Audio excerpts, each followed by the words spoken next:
कविता, मेरे कमरे का एसी क्यों बंद किया कल रात को? कितनी बेचैनी हो रही थी।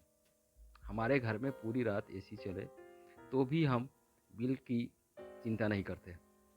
तुम्हारे मायके की तरह नहीं कि 10 लोगों के बीच एक ही कूलर हो, सारे एक ही जगह सोते हो। पता नहीं सबको हवा कैसे आती है। बड़े कंजूस हैं। छुट्टी में ननिहाल जाएगा मेरा लाडला। पता नहीं वहाँ कैसे नींद आएगी मेरे कीटू को। सुधा जी ने अपनी बहू को मुंह बनाकर कहा। चाय बना दूं मम्मी जी? कविता ने बात को अनसुना करते हुए कहा। हाँ, बना दे। और सुन, किट्टू के लिए वो मफिन्स बना देना, मेरे पोते को बहुत पसंद है। मम्मी जी, कल ही तो उसने चॉकलेट केक खाई है, फिर रोज की गंदी आदत हो जाएगी उसकी। अब अगले हफ्ते ही बनाऊंगी केक, कविता ने कहा। सुधा जी ने नाराजगी से कहा, हो जाएगी तो क्या, हमें किसी बात की कमी थोड़ी है। तुम अपने छोटे घर की बातें यहाँ मत किया करो। 8 साल हो गए शादी को, अभी भी यहाँ के तौर तरीके नहीं सीखे। कविता, मेरा रुमाल नहीं मिल रहा, ढूंढ दो ना, निखिल ने आवाज़ लगाई। आती हूँ, कहकर कविता पूरे कमरे में ढूंढने लगी। ये रहा, तकिए के नीचे आ गया था। कविता ने कहा। अच्छा ठीक है, मेरा नाश्ता तैयार है क्या? निखिल बोला। हाँ, आ जाओ, और कार्तिक को भी बोल दो कि नाश्ता कर ले, कविता ने कहा। कविता ने नाश्ता परोसते हुए कीटू से कहा। ये लो कीटू, सैंडविच और केला जल्दी से खा लो, नहीं तो पेंटिंग क्लास में लेट हो जाएगी। मुझे नहीं खाना, कीटू ने प्लेट झटकाते हुए कहा। कीटू, ये क्या तरीका है? कविता ने गुस्से से कहा। क्या हुआ मेरे कीटू को? क्यों डांट रही हो मेरे लाडले को? क्या क्या है इसने?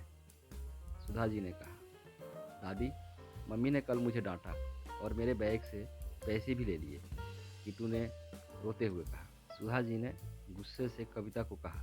शर्म नहीं आई बच्चे के पैसे लेते हुए? क्या बिगाड़ लिया इसने तेरा, जो डांटती है मेरे लाल को? ये सब ओछी हरकतें तुम्हारे मायके में चलती होगी, यहाँ नहीं। पैसे वापस दे देना कीटू को। कविता गुस्से में तमतमाती हुई बोली। नहीं दूंगी। भले ही मैं छोटे घर की हूँ, पर मेरे संस्कार छोटे नहीं हैं। आपके लाडले कीटू ने मेरे पर्स से पैसे निकाले हैं। पूछो इससे, अब तो चोरी भी करना सीख गया है। इसकी जितनी जिद मानते हैं उतना और जिद्दी हो रहा है।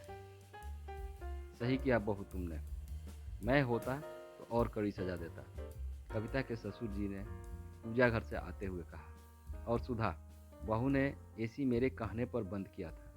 ठंड की वजह से तुम्हारा सांस उठने लगा था, इसलिए।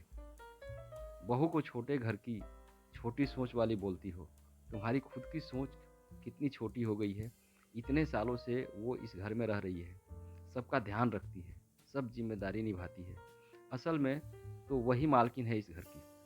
आगे से ख्याल रखना सुधा कि किसको क्या बोलना है। कविता की आंखें भर आई और सोचने लगी कि भले ही मैं छोटे घर से आई हूँ, पर मैंने अपने मन को, अपनी सोच को हमेशा बड़ा रखा है। पर इन बड़े घर के लोगों की सोच हमेशा छोटी होती है। वास्तव में छोटा कौन, ये समझ आना इनके लिए बहुत मुश्किल है। इस कहानी का मोरल यह है कि घर के बड़े बड़े लोग या समाज के अन्य सदस्यों के साथ बेहतरीन संबंध बनाने के लिए उनके दृष्टिकोण और मूल्यों का सम्मान करना महत्वपूर्ण है। परंतु बड़े या छोटे घर से आने वाले व्यक्ति के सोच विचार को समझना और उनके साथ सहमति और समझदारी के साथ रहना अच्छे रिश्तों का कुंजी हो सकता है। तो दोस्तों, आपको ये कहानी कैसी लगी? अगर आपको कहानी पसंद आई हो तो कृपया लाइक करें, शेयर करें और कमेंट बॉक्स में अपनी राय दें। और भी अच्छी अच्छी कहानियाँ सुनने के लिए मेरे चैनल को सब्सक्राइब करें।